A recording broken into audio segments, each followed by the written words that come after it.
किसी को नहीं पता कि आइंदा महफिल में कौन यहां बैठा हो, कौन वहां लेटा हो। मेरे नबी बुखार की हालत में, बुखार शिद्दत का है। हजरत आयशा सिद्दीक़ा फरमाती हैं कि इतनी तेजी का बुखार था कि नबी अपना हाथ प्याले में डुबोते थे और अपने चेहरे पे फेरते थे।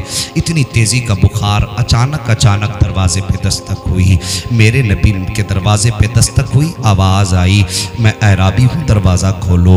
हजरत फ़ातिमा ज़हरा ने इतना सुना, कहती हैं बाबा ये कौन है? आक़ा करीम फरमाते हैं बेटी ये वो है, जब आता है तो फिर खाली नहीं जाता है। ये वो है जब आता है तो रिश्ते तोड़ जाता है, जब आता है तो माओं की गोद उजाड़ देता है, जब ये आता है तो बापों की बुढ़ापे की लाठी तोड़ देता है, जब आता है तो जिंदगी की सांसें तोड़ देता है। जैसे इतनी बात सुनी ना सैयदा कहती हैं बाबा लेकिन इसका हमारे दरवाजे पर क्या काम है? अल्लाह अकबर, इतना सुनना था, इसका हमारे दरवाजे पर क्या काम है? मेरे नबी फरमाते हैं बेटी अब मेरे भी जाने का वक्त आ गया है। इतना सुनना था, सैयदा की चीख निकल जाती है। वो फातिमा जो कभी बाप के बगैर न रही हो, वो फातिमा जिसने जिंदगी का ख्याल तसव्वुर ही न किया हो बाप के बगैर, जब उनके कानों से ये आवाज टकराई बेटी आज ये मुझे लेने आया है, हजरत फातिमा तो ज़हरा की चीख निकली। आका फरमाते हैं बेटी आने की इजाजत दो। दरवाजा खोल दिया गया। हजरत मलकुल मौत तशरीफ लाए हैं। जैसी तशरीफ लाए मलकुल मौत आए हैं। आका करीम फरमाते मलकुल मौत कैसे आना हुआ? कहते हुजूर रब ने फरमाया है महबूब अगर आपकी मर्जी हो तो हम आपको लेने के लिए आए हैं। मेरे नबी फरमाते हैं मलकुल मौत ठहरो, अभी जिब्रील नहीं आए हैं, उनके आने का इंतजार करो। इतने में जिब्रील अमीन आ जाते हैं। आका फरमाते जिब्रील ये क्या कह रहे हैं? आका करीम सरवर कौनैन फरमाते हैं, आका फरमाते जिब्रील ये क्या कह रहे हैं? हजरत जिब्रील कहते हुजूर रब ने पैगाम भेजा है, लेकिन इस पैगाम को आपकी मर्जी पे मौकूफ रखा गया है। अगर आप चाहें तब आपको ले जाया जाएगा, अगर आप ना चाहें तो आपको नहीं ले जाया जाएगा। अल्लाह अकबर, इतनी बड़ी बात करनी थी। मेरे नबी फरमाते जिब्रील मैं तो जाने के लिए तैयार हूँ, लेकिन बता तो सही मेरे बाद मेरी उम्मत का क्या होगा, मेरे बाद मेरी उम्मत का क्या बनेगा? हाँ उम्मत ये सोचना चाहिए जब किसी के दिन के उजाले में 10 लाइट दुकान में लगाकर किसी की जेब काटी जाए तब ये सोचा जाए किसके उम्मती हो। जब किसी को कम तोल के दिया जाए तब ये सोचा करो किसके उम्मती हो। जब किसी की जेब का पैसा हराम तरीके से लिया जाए तब ये सोचा करो किसके उम्मती हो। जब किसी मुसलमान का गला दबाओ तब ये सोचा करो किसके उम्मती हो। जब शराब नोशी किया करो तब ये सोचा करो किसके उम्मती हो। जब जिना के अड्डों पे जाया करो तब सोचा करो किसके उम्मती हो। जब हराम तरीके से रोजी कमाने निकलो तब सोचो किसके उम्मती हो। एक रिवायत ये भी है जब मैदान क़यामत के दिन उम्मतियों को पकड़ के फरिश्ते जहन्नम की तरफ लेके जाएंगे तो कुछ फरिश्ते देख करके रोएंगे तो लोग कहेंगे फरिश्तों तुम क्यों देख के रो रहे हो, तुम्हारा हमारा रिश्ता क्या है, क्यों रोए हो? तब फरिश्ते कहेंगे इसलिए नहीं रो रहे हैं कि तुम जहन्नम में जा रहे हो, बल्कि इसलिए रो रहे हैं कि किसके उम्मती होकर जहन्नम में जा रहे हो, किसका नाम लेकर के जहन्नम में जा रहे हो, किसका कलमा पढ़ने के बावजूद जहन्नम में जा रहे हो। हाँ साहिब गुनाह किया करो तो कभी उनकी निस्बत को देख लिया करो, जब गुनाह का ख्याल आया करे कभी उनके बारे में सोच लिया करो। आका फरमाते जिब्रील मैं तो तैयार हूँ, लेकिन बता तो सही मेरी उम्मत का क्या बनेगा। जिब्रील गए, कहते हैं आका रब की बारगाह में गए, कहते हैं अल्लाह तेरा महबूब चाहता है कि उम्मत का भी कोई फैसला कर दिया जाए। मेरे नबी की बारगाह में फिर जिब्रील आए। आने के बाद कहते हैं हुजूर रब फरमाता है उम्मत की फिक्र ना करें। आका फरमाते नहीं जिब्रील तसल्ली नहीं हुई है, फिर जाके पूछ के आओ। 3 मरतबा भेजा मेरे नबी ने। जब तीसरी मरतबा आए थे तब आका करीम की बारगाह में आके कहा था या रसूल अल्लाह रब फरमा रहा है महबूब उदास क्यों होता है, उम्मत भी तेरी है, कयामत के दिन हुकूमत भी तेरी होगी, मुस्तफ़ा इशारा करना तेरा काम होगा, जन्नत देना हमारा काम होगा। उसके बाद हजरत मलकुल मौत ने जब नबी के माथे पे अपना हाथ रखा था रूह निकालने के लिए, खेल समझ रखा है मरने को हमने, तमाशा बना दिया कि मौत को हमने। जैसे नबुव्वत वाली पेशानी पे मलकुल मौत का हाथ आया है, आका करीम ने तकलीफ को महसूस किया और उसके बाद आका फरमाते हैं उसके बाद नबी ने फरमाया था इज़राइल जरा सच बता तो सही क्या इतनी ही तकलीफ मेरी उम्मत को भी होगी जब उसकी रूह निकाली जाएगी? तो मलकुल मौत ने कहा था या रसूल अल्लाह, आपको तो कुछ भी तकलीफ नहीं दी जा रही है, जितनी तकलीफ आपके बाद उम्मत को दी जाएगी या आम बंदे को जितनी तकलीफ होगी। आक़ा करीम ने इतना सुना तड़प गए, फरमाया मलकुल मौत आज जितनी तकलीफ देनी हो मुझे दे ले, मेरे बाद मेरी उम्मत को तकलीफ नहीं होनी चाहिए। अल्लाह अकबर, ये दर्द है उम्मत का। और उसके बाद मेरे आक़ा करीम का विसाल हुआ है, और विसाल के बाद जब कब्र में उतारा गया है, हम कितने नसीबों वाले हैं, कितने मुकद्दरों वाले हैं। नबी को कब्र में उतारा गया। हज़रत अब्दुल्लाह इब्न अब्बास फरमाते हैं आखिरी बार जब कफन हटाया गया तब भी नबी के होंठ हिल रहे थे और आका फरमा रहे थे रब्बे हबली उम्मती, रब्बे हबली उम्मती, या अल्लाह मेरी उम्मत का मामला मेरे हवाले कर देना। ए अल्लाह मैं उम्मत का हिसाब खुद लूंगा। ये मामला उम्मत से प्यार का है, मुस्तफ़ा का। हाँ साहिब जरा सोचो तो सही, नबी उम्मत से इतना प्यार करते हैं तो फिर उम्मत को कितना प्यार नबी से करना चाहिए। आओ बता दूं कितना प्यार करना है। वो जवानों जिंदगी बदल दो, किरदार बदल दो, तरीके बदल दो।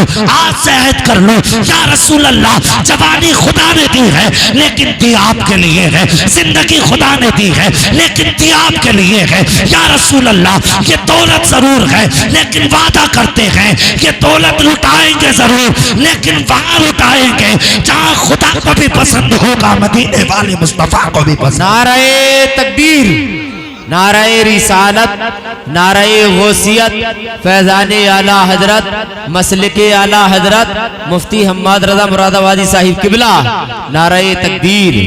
सुभान अल्लाह, सुभान अल्लाह। मेहरबानी करो भाई, मौत की तैयारी कर लो। ये वो फरिश्ता है जो किसी दरवाजे से वापस नहीं गया खाली, जब आया है तो फिर लेकर के गया है। खुदा जाने हमारी तुम्हारी कितनी सांसें लिखी हैं, लेकिन जितनी भी लिखी हैं मुस्तफ़ा के नाम कर दो, अपने नबी के नाम कर दो, फिर देखो जिंदगी में कितनी बहारें अल्लाह देता है। ये सोचते हैं यार अभी तो जवानी है, बुढ़ापा आएगा तो तौबा कर लेंगे, अभी तो बाल भी सफेद नहीं हुए हैं, क्या गारंटी है काले बाल वालों को मौत नहीं आएगी? जवानों दाढ़ियों में ऐसे ऐसे कट चल रहे हैं, अल्लाह माफ फरमाए। मजाक ना करो मुस्तफ़ा की सुन्नत के साथ, चेहरों पे दाढ़ियां सजा लो। खुदा की कसम, यहां तक फरमाया गया अगर दाढ़ी वाला कब्र में जाता है ना, दाढ़ी वाला कब्र में जाता है और फरिश्ते कफन हटाते हैं, मुस्तफ़ा की सुन्नत जो उसके चेहरे पे है और सीने पे लग के गई है, फरिश्ते उसकी दाढ़ी देख के इतनी हया करते हैं कि सवाल तक नहीं किया करते हैं। दाढ़ियां सजा लो चेहरे पे। काश अगर कफन में लिपटे हों तो ऐसे लिपटे हों कि सफेद बदन पे कपड़ा हो और सीने पे मुस्तफ़ा की सुन्नत रखी हुई हो। मेहरबानी करना जवानों, मजाक बनाना छोड़ो मुस्तफ़ा की सुन्नत का, दाढ़ी रख लो। लोग कहते हैं भी शादी भी नहीं हुई है। अगर दाढ़ी वालों की शादियां नहीं होती तो फिर तो किसी मौलवी की नहीं होनी चाहिए थी। क्या सुना कोई मौलवी बगैर शादी का होगा? है? हाँ सभी की हो जाएगी इंशाअल्लाह, अल्लाह मनाजिम साहब की भी होगी इंशाअल्लाह। इधर मत देखो, अल्लाह सबको बहार अता फरमाए, लेकिन जवानों दाढ़ी रखो चाहिए। मौत की तैयारी करो, मोबाइलों में ज्यादा वक्त सिर्फ मुस्तफ़ा की नाते सुना करो, इससे इश्क बढ़ता है। और तैयारी करो मौत की, मरना है। मेरे नबी का विसाल हुआ, दीवानों की जिंदगी अजीब हो गई थी। घर की कहानी तो बाद में, पहले गुलामों की दास्तान सुनो। हजरत बिलाल का तो आलम ये था, पूरे शहर में इधर से उधर दौड़ते थे, बच्चों से पूछते थे तुमने मेरा महबूब देखा हो तो बताओ। ये दीवानगी थी उनकी, कभी इधर कभी उधर। जब दर्द हद से सिवा हुआ, बर्दाश्त न कर सके, फैसला कर लिया मदीने नहीं रहना है, अब मदीने नहीं रहना है। चलने लगे। अबू बकर सिद्दीक को पता चला बिलाल जा रहे हैं, सहाबा इकराम ने रास्ता रोक लिया हजरत बिलाल का। अबू बकर सिद्दीक आगे आके खड़े हो गए, बिलाल तुझे जाने नहीं देंगे। एक बात हजरत बिलाल ने कही, अबू बकर जरा सच बताना। कहा क्या तुमने उस वक्त जो खरीदा था अपने लिए खरीदा था या मुस्तफ़ा के लिए खरीदा था? इतनी बात कही हज़रत अबू बकर सिद्दीक कहते मैंने तुम्हें नबी के लिए खरीदा था। फरमाया फिर मेरा रास्ता न रोको। हज़रत अबू बकर सिद्दीक भी हट गए। हज़रत बिलाल ने मदीना छोड़ दिया।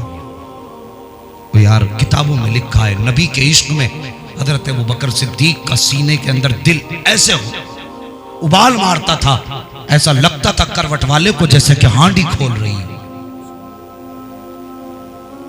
यहां तक किताबों में लिखा इश्क की जलन ऐसी थी कि ऐसा लगता था लोगों को कभी कभी उनकी सांसों से जले हुए गोश्त की महक आती थी।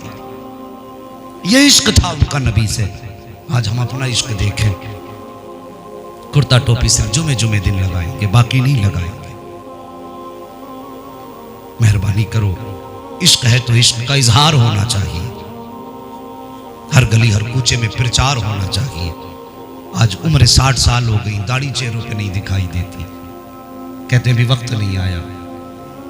और यार तेरा दिमाग तो देखो कुदरत के फैसलों से तेज चलने लगा। तू जानता है कि अभी वक्त नहीं आया। क्या नबी को, क्या खुदा को माज़अल्लाह इल्म नहीं है कि अभी दाढ़ी का वक्त नहीं है? सच बताओ, किसी ने पैदा होने वाले बच्चे की दाढ़ी देखी है? बोलो, नहीं होती ना, क्योंकि उस वक्त उसकी जरूरत ही नहीं।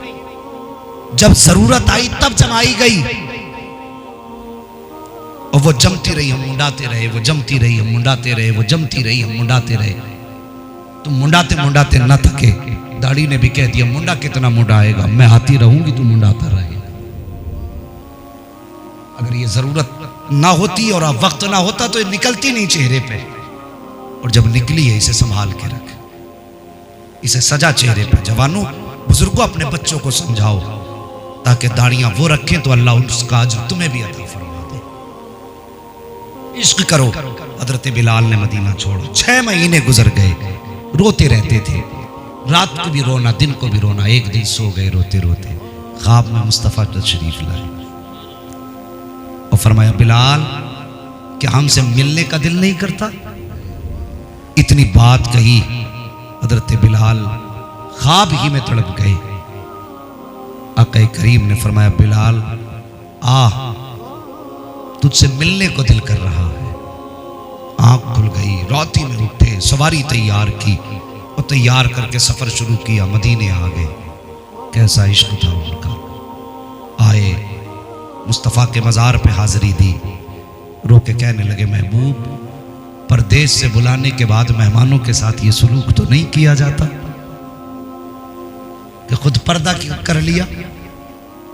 इतना कहने के बाद आए मस्जिद नबवी के सहन में, कभी इधर दौड़ रहे हैं, कभी उधर दौड़ रहे हैं।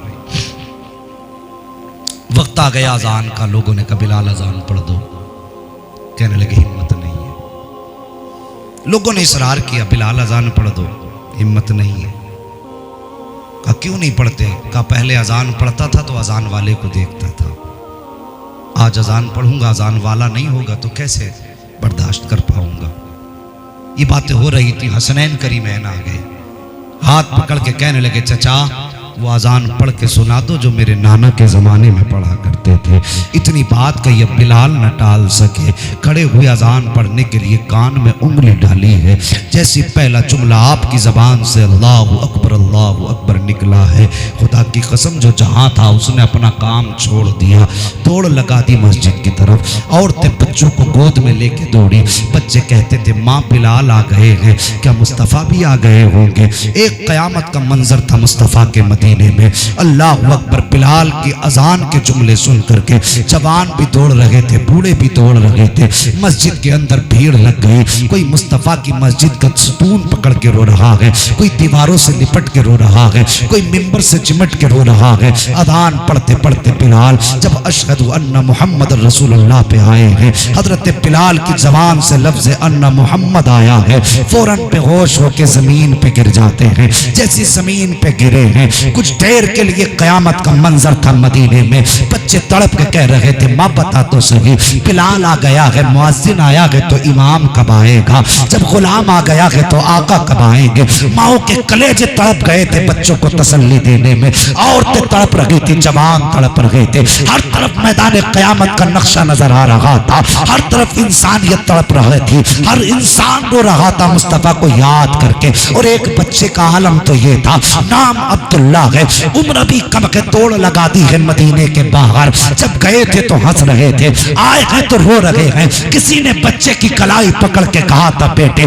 जब गया था तो हंसता हुआ गया था, आया है तो रोता हुआ क्यों आया है। बच्चे ने कहा था जब पहले नबी हिजरत करके आए थे मैंने सुना था कि लोगों ने बाहर निकल के इस्तकबाल किया था। आज मैंने भी ये सोचा है कि शायद गुलाम पहले आ गया हो, आका पीछे आ रहे होंगे, उनके देखने की खुशी में गया था। लेकिन मुझे बताया लोगों ने कि अब नबी नहीं आएंगे, ये सोच करके कलेजा टुकड़े टुकड़े हो रहा है। अल्लाह अकबर, ये बच्चों का इश्क था। हजरत बिलाल की आंख खुल जाती है, उठते हैं, सलाम किया है तुरबत रसूल पर और सीधा सफर शुरू किया मुल्क शाम का। गए जाने के बाद कुछ साल जिंदा रहे हैं और रहने के बाद जब आपके विसाल का वक्त आया है, आपने बीवी को बुलाया, बुला के कहा मेरी शरीक हयात मुझे गुस्ल करा।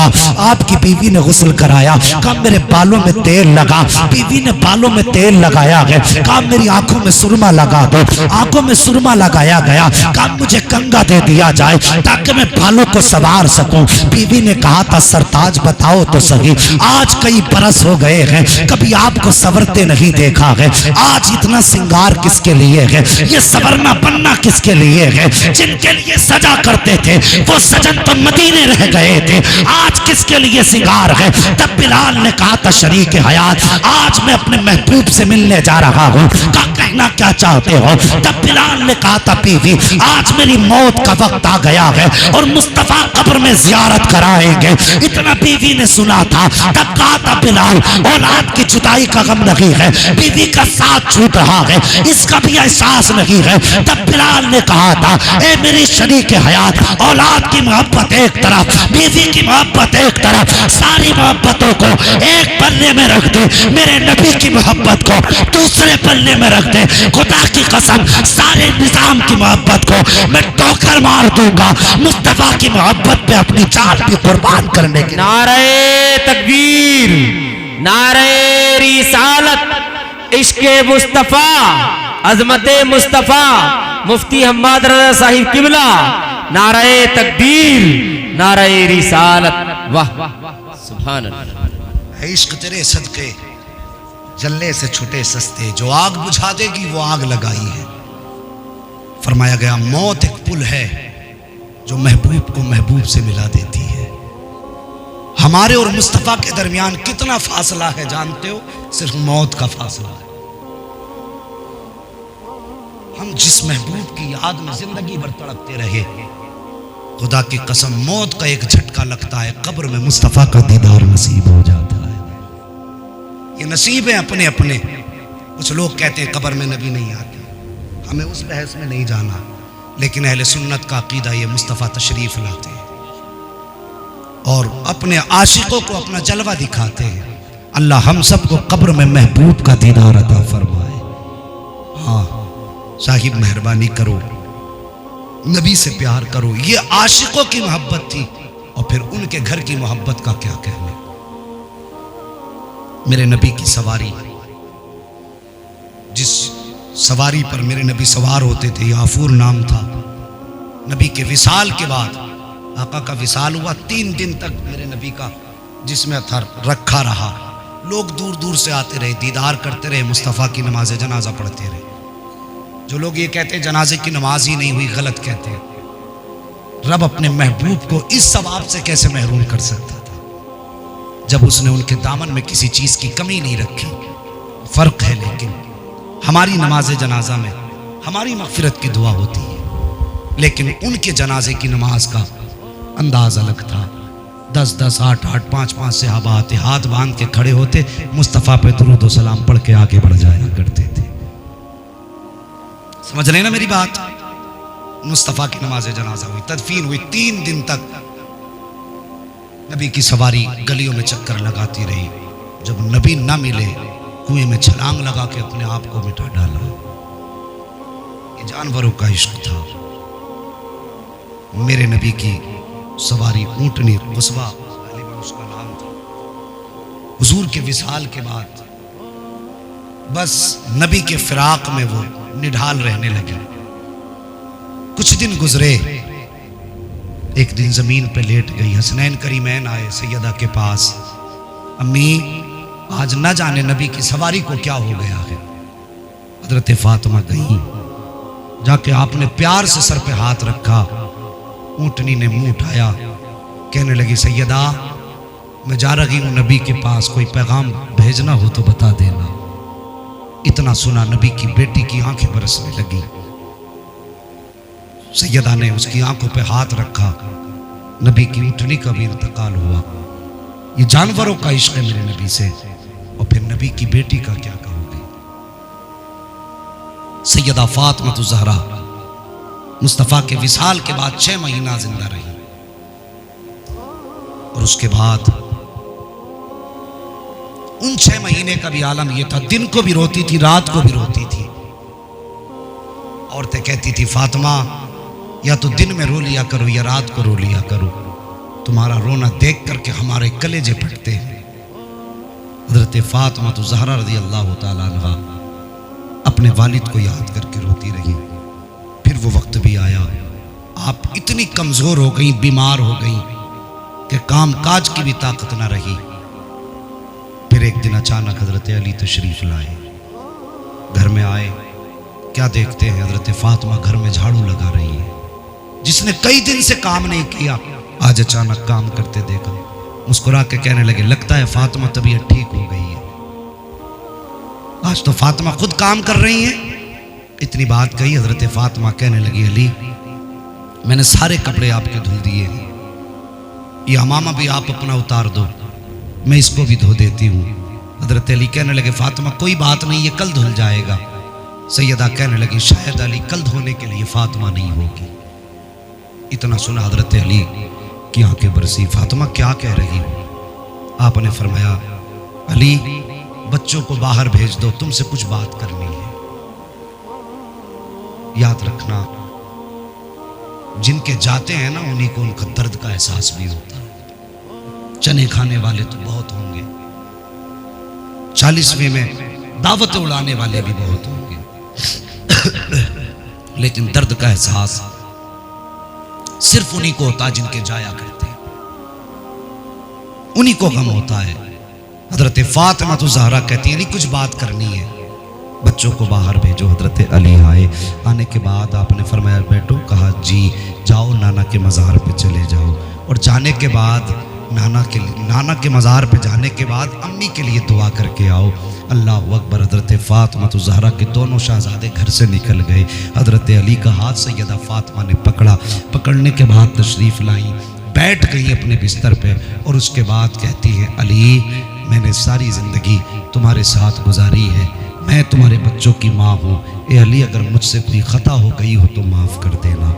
अल्लाह अकबर। नबी की बेटी कह रही है अपने शोहर से अली मुझसे कोई ख़ता हो गई हो तो माफ़ कर देना। हज़रत अली कहते फातिमा कैसी बात कर रही हो। कहा नहीं अली हो सकता है तुमने मुझे आवाज़ दिया हो, मैं नमाज के अंदर रह गई हूँ, मैंने तुम्हारी आवाज़ को ना सुना हो, मैं किसी काम में मसरूफ़ हूँ, तुम्हारी आवाज़ ना सुन पाई हूँ। ए अली अगर कोई ख़ता हो गई हो तो माफ़ कर देना। जैसे इतना सुना आप फरमाते हैं फातिमा बच्चे छोटे छोटे हैं, अभी नबी की जुदाई का गम सीने से ख़त्म नहीं हुआ है, अब तुम भी जाने की बात कर रही हो, फातिमा ये बात ना करो। सैयदा कहती है अली क्या बताऊं, रात को आंख लगी, ख्वाब में मुस्तफ़ा तशरीफ़ लाए, मैंने बाबा से कहा था बाबा आपके बगैर दिल नहीं लगता। नबी फरमाते हैं फातिमा इतना क्यों रोया करती है। मैंने कहा था बाबा आपके बगैर जी नहीं लगता है, या तो मुझे आप अपने पास बुला लो या आप मेरे पास आ जाओ। का इतनी बात कही थी तब मेरे नबी ने फरमाया फातिमा परेशान ना हो,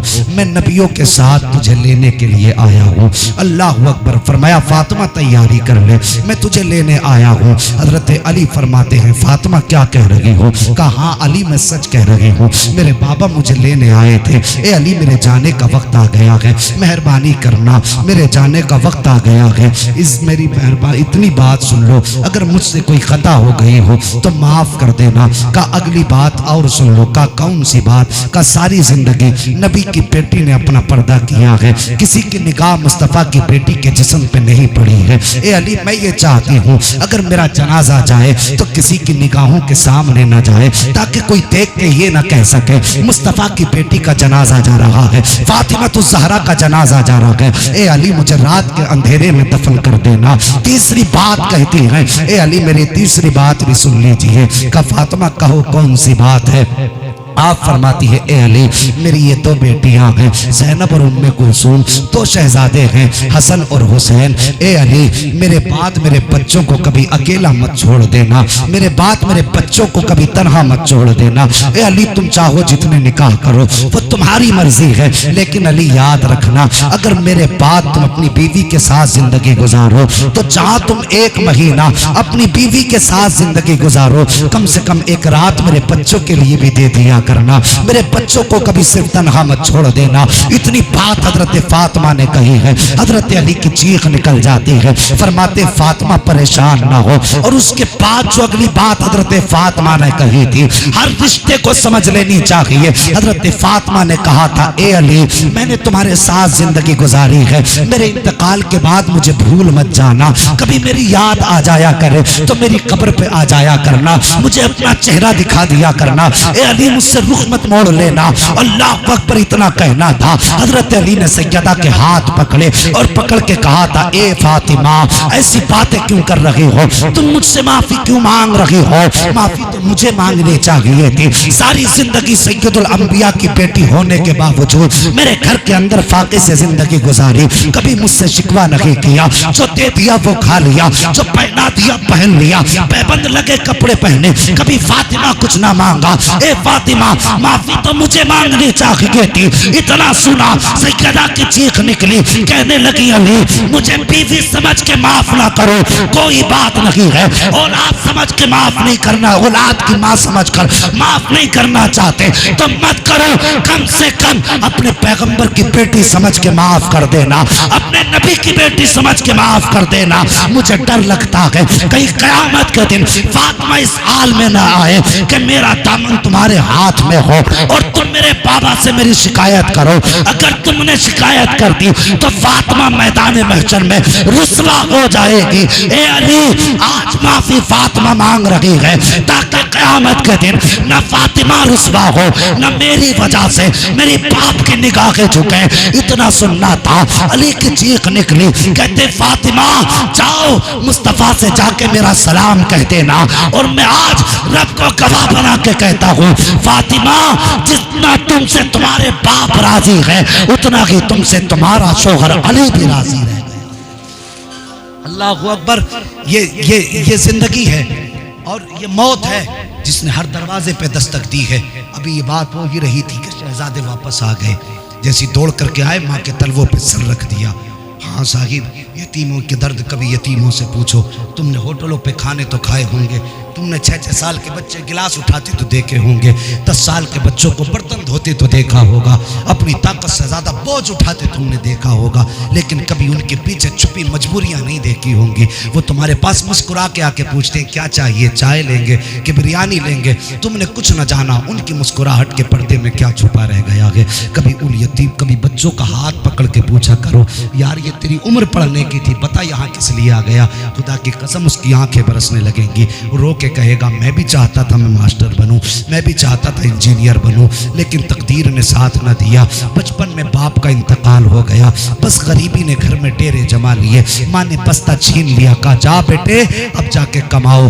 बेटी बड़ी हो गई है, अगर नहीं कमाओगे तो हमारे घर की इज्जत चली जाएगी। खुदा की कसम उन बच्चों के पीछे गरीबी की मजबूरी होती है, घर की आबरू की मजबूरी होती होती है। कितने तो ऐसे होते हैं जब शाम को जाते हैं उस पैसे से माँ की दवा लेके जाते हैं। कितने ऐसे होते हैं जो 10 साल में माँ का इलाज शुरू कर देते हैं। नहीं साहिब, उन्हें नौकर न समझा करो। खुदा की कसम कभी उनसे भी पूछ लिया करो। और तूने तो 2 लीटर की पेप्सी लेके हलक से नीचे उतार दी, 1-1 किलो बिरयानी खा गया, 2-2 किलो रोस्टेड खा गए। कभी लाने वाले से नहीं पूछा पता तूने खाया कि नहीं खाया है। ओ यार, कभी उन लाने वालों का हाथ पकड़ लिया करो और कभी अपने हाथ से उनके मुंह में लुकमा बना के दे दिया करो। खुदा की कसम हाथ तेरा होगा, शफकत बाप की याद आ जाएगी, मेहरबानी तेरी होगी, प्यार बाप का याद आ जाएगा। जहां तू 500 रुपए का बिल होटल वाले को दे के चले, 50 का नोट निकाल उस बच्चे की जेब में डाल दे। जब वो बच्चा खिलाफ मामूल 50 की बजाय 100 लेकर के घर में जाएगा,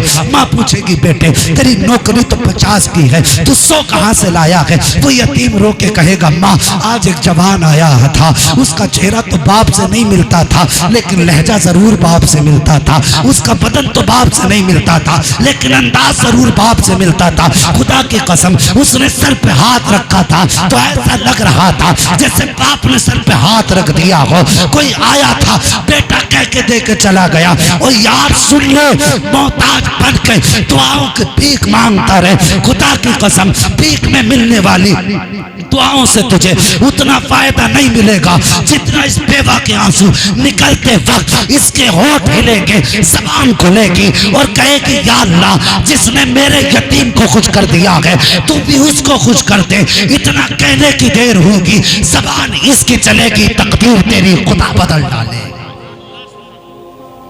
बदलो तरीके, यतीमों का ख्याल करो। कभी यतीमों से पूछो यतीमी का दर्द क्या है। जब हसरत सीने में दफन हो जाती है तब पता चलता है बाप कौन सी दौलत था। सबके बच्चों का दिल चाहता है हम जाएं, जाके शोरूमों में घूमें, मॉलों में घूमें, तमाशे देखें, लेकिन यतीम किससे कहे कि उसे भी कहीं जाना है? वो किससे कहे कि उसका भी दिल कुछ कर रहा है? वो जाके सिर्फ माँ से कहता माँ आज मेरे मन में ये है। अगर माँ गरीब होती है बच्चे के सर पे हाथ रख के कहती बेटे घर के गुजारे ही मुश्किल से होते हैं, ये शौक कहाँ से पूरा करे? लेकिन जानते हो अल्लाह यतीम को हिम्मत देता है। हमारे तुम्हारे बच्चों से मना कर दें तो जूते लेके सर पे खड़े हो जाते हैं बाप के, लेकिन जो बच्चे जानते हैं बाप नहीं है तो फिर वो माँ की जुबान पे गर्दन झुका देते हैं। दोपहरी को सुला देती है वो बच्चों को इस डर से गली में फिर खिलौने बेचने वाला ना आ जाए। उनकी तो हसरतें भी नींद के नाम कर दी जाती है। उन्हें यह कह के टाला जाता बेटे अगली ईद पर तुम्हें नए कपड़े बनाए जाएंगे। मेहरबानी करना, यतीमों के दर्द को समझना है, हमें यतीमों को भी सीने से लगाना है। अल्लाह ना करे अगर कल हमारे बच्चे यतीम हो गए तो फिर अगर किसी ने उनके साथ भी ऐसा किया तो कब्र में तड़पोगे। आज तुम किसी का सहारा बन जाओ ताकि कल बुरे वक्त में कोई तुम्हारी औलाद का सहारा बन जाए। समझ रहे ना मेरी बात? यतीमी को समझिए, लोगों के बेसहारा होने को समझिए। दोनों बच्चे दौड़ के आए, माँ के तलवों पे सर रखा। हज़रत अली फरमाते बेटे कैसे आ गए? बच्चे दौड़ के आके कहने लगे माँ हमें छोड़ के न जा। इतनी बात कही हज़रत अली फरमाते बेटे तुम्हें कैसे पता चल गया? बच्चे कहते अभी नाना के मज़ार पे जा रहे थे, रास्ते में बड़े हसीन चेहरे वाला कोई आया, उसने हमारा रास्ता रोक के कहा था बच्चों किधर जा रहे हो? कहा नाना के मज़ार पे। कहा अब नाना के मज़ार पे ना जाओ, माँ कुछ देर की मेहमान रह गई है, जाओ आखिरी बार माँ से बातें कर लो। कहा हमने उनसे पूछा तुम कौन हो? उन्होंने कहा कि मुझे जद्दुल अंबिया इब्राहिम कहा जाता है। कहा सिर्फ मैं ही नहीं बल्कि सारे अंबिया तुम्हारी वालिदा की रूह का इस्तकबाल करने के लिए आए हुए हैं। ये फातिमा तो ज़हरा है, खातून जन्नत होने के बावजूद शोहर से माफी मांग रही है। आज मरते मरते शोहर पे जुल्म करती हैं औरतें, जाते जाते उसका दिल दुखाती हैं औरतें। मेहरबानी करो माँ बहनों, शोहर की कदर कर लो, इसकी रजा के बगैर तो तुझे जन्नत भी नहीं मिलेगी, बख्शिश भी नहीं है तेरी। तेरी जन्नत तेरा शोहर है, उसे राजी करना तेरी जिम्मेदारी है। साहिब फिर सैयदा फातिमा ज़हरा का भी विसाल हुआ। एक दिन सबको मरना है, मेहरबानी करो तरीके बदलो। आज मैंने इन पाक ज़ातों का जिक्र इसलिए किया, मैं जानता हूं कोई मेरे बेटे की तारीफ करे, मेरी औलाद की बातें करें, मेरा दिल खुश होगा। आज मैंने नबी की बेटी की बातें की हैं ताकि कब्र में मदीने वाला मुस्तफ़ा राजी हो जाए, और मुस्तफ़ा राजी हो गए तो हमारे भाई का भी काम बन जाएगा। यकीनन कब्र में फरिश्ते मुबारकबादें दे रहे होंगे, कहते होंगे मुबारक हो, ऐसे भाई छोड़ के आया है जो तेरे आने के बाद तेरी दौलत पे नजरें जमा के नहीं बैठे, बल्कि तेरी तो छोड़, उन्होंने अपनी दौलत को तेरी बख्शिश के लिए, अल्लाह की रजा के लिए खर्च करना शुरू कर दिया है। और खुदा की कसम आज हमारे भाई के भी हाथ दुआओं के लिए उठते होंगे अपने भाइयों के लिए। मेहरबानी करो, अपने मरने वालों के लिए इस साले सवाब की महफिल आबाद करो। ये जलसा रस्म नहीं है, ये हद नहीं है 40वें की कि 40वां होगा तो मिलाद करानी जरूरी है। अल्लाह जब तौफीक दे अपने मरने वालों के नाम से मुस्तफ़ा के जिक्र की महफिलें आबाद कर लिया करो। रिवायतों में आता है जितने उस महफिल में आते हैं सारे बख्श दिए जाते हैं। और साहिब जब आने वाले बख्श दिए जाते हैं तो फिर बुलाने वाला क्यों नहीं बख्शा जाता होगा? जिसके नाम पे महफिलें सजती होंगी फिर उसको अल्लाह कितना सवाब देता होगा। नबी के जिक्र से मोहब्बत करो जवानों, अल्लाह तौफीक दे अपने मरने वालों के लिए साले सवाब करो। उनकी दौलत पे सांप बन के ना बैठो, उनकी दौलत को हड़पने के तरीके ना निकालो। जो छोड़ गया है उसके नाम पे उसको दौलत को लौटाओ, ताकि उसे यह एहसास ना हो मैं अपनी दौलत गलत लोगों के हाथ में दे के आया हूँ, उसे यह एहसास हो मैं अपने पीछे अपने अच्छे वारिस छोड़ के आया हूँ। करेंगे इंशाअल्लाह ये काम, बोलो इंशाअल्लाह। अल्लाह सलामत रखे। फरमाया गया ईमान वालों इस्लाम में पूरे पूरे दाखिल हो जाओ। पूरे पूरे दाखिल होने का मतलब हमें यह है कि जो उसूल है इस्लाम के हमें उन पे अमल करना है। जवानों हराम कमाई से बचना है, हलाल खाना है, हर वक्त अल्लाह से तौबा करना है, मौत को करीब जानना है। मौत इतनी करीब है, इतनी करीब है कि एक सलाम फेरने तक का भरोसा नहीं कि दानी तरफ फेरेंगे बाईं तरफ का मौका मिलेगा कि नहीं। हाँ, मौत को बहुत करीब जाने, तैयारियां करें, अच्छे अमल करेगी औलाद माँ बाप के लिए ठंडक होगी। और जो बिजनेसमैन लोग हैं उनसे गुजारिश है आंखें बंद करके किसी का गला न काटो। मेहरबानी करके थोड़ा गले में मेहरबानी करके जायज कारोबार, जरूरत भर आप नफा लें, लेकिन नफा लें, गला न काटना। गला नहीं कटना चाहिए, खरीदने वाले को एहसास ना हो कट गया। हाँ, थोड़ा सा मेहरबानी करेंगे, हलाल रोजी की नियत कीजिए, फिर देखो अल्लाह कितनी बरकतें अता फरमाता है। बरकत का मतलब ये नहीं कि बिल्डिंगें आपकी ऊंची हो जाएंगी, आपके बैंक बैलेंस अच्छे हो जाएंगे। बरकत का मतलब ये कि अल्लाह आप पे ऐसी मुसीबतें नहीं डालेगा जिससे आपके 6000 भी खत्म हो जाए। ये बरकत का मतलब होता है। अल्लाह से बरकत मांगिए, रिस्क में बरकत मांगिए, उम्र में बरकत मांगिए। हमारे भाई आज हमारे बीच नहीं है, अगर वो कब्र में बेसहारा है तो अल्लाह अपनी रहमत का सहारा अता फरमा दे। अगर वो गुनाहगार है, मेरे मालिक सैयदा फातिमा तो ज़हरा की औलाद के सदक़े में उनकी खताओं को बख्श दे। या अल्लाह तू करीम है, हमारे भाई के गुनाहों को न देख, हम आने वाले की खताओं, आने वालों की खताओं को न देख। या अल्लाह हमारे गुनाह तो तेरी रहमत से बहुत छोटे हैं, अल्लाह अपने करम का एक कतरा अता फरमा दे, हमारी भी मग़फ़िरत कर दे और हमारे कब्र में सोने वाले भाई की मग़फ़िरत फरमा दे और उनके वालिद मरहूम की भी मग़फ़िरत फरमा दे। मौला करीम, उन्होंने जो पसमानदगान छोड़े हैं अल्लाह उनकी परवरिश के गैब से असबाब मुहैया फरमा दे, उन बच्चों का मुस्तक़बिल बेहतर बना। या अल्लाह उनकी नस्लों में दीनदार लोग पैदा फरमा दे, ऐसी औलाद बना दे या अल्लाह जो माँ बाप की आंखों के लिए ठंडक हो, जो क़यामत के लिए बाप के लिए बाइसे फ़ख्र बने, जो हश्र में भी बाप का सर ऊंचा करे। अल्लाह उनकी औलाद को सलामत रख, भाइयों को सलामत रख, हराने वाले को सलामत रख। इन उलमा इकराम की उम्र में बरकत अता फरमाए। और जिन लोगों ने भी यहाँ बैठ करके इतनी देर अपनी नींद को कुर्बान किया है, रात मत देखना, मदीने वाले मुस्तफ़ा की ज़ात याद रखना। खुदा की कसम अगर वो राज़ी हो गए, ऐसी लाखों रातें हम उनकी रज़ा के लिए कुर्बान कर सकते हैं। ए ईमान वालों, इस्लाम में पूरे पूरे दाखिल हो जाओ, चेहरे पे मुस्तफ़ा की सुन्नत सजा लो, लिबास इस्लामी बना लो, हराम कमाई से बचना है, खुद भी हलाल खाना है, बच्चों को भी हलाल खिलाना है, ताकि क़यामत के दिन हमारी औलाद की सूरतें सूअर जैसी ना बनाई जाएं, हमारी सूरतें भी अल्लाह सलामत रखे। उसके लिए ज़रूरी है हलाल औलाद को खिलाएंगे, खुद भी हलाल खाएंगे। जब इस तरीके से औलाद की परवरिश की जाएगी खुदा की कसम कब्र में तुम बाद में पहुंचोगे, मदीने वाला पहले आ जाए।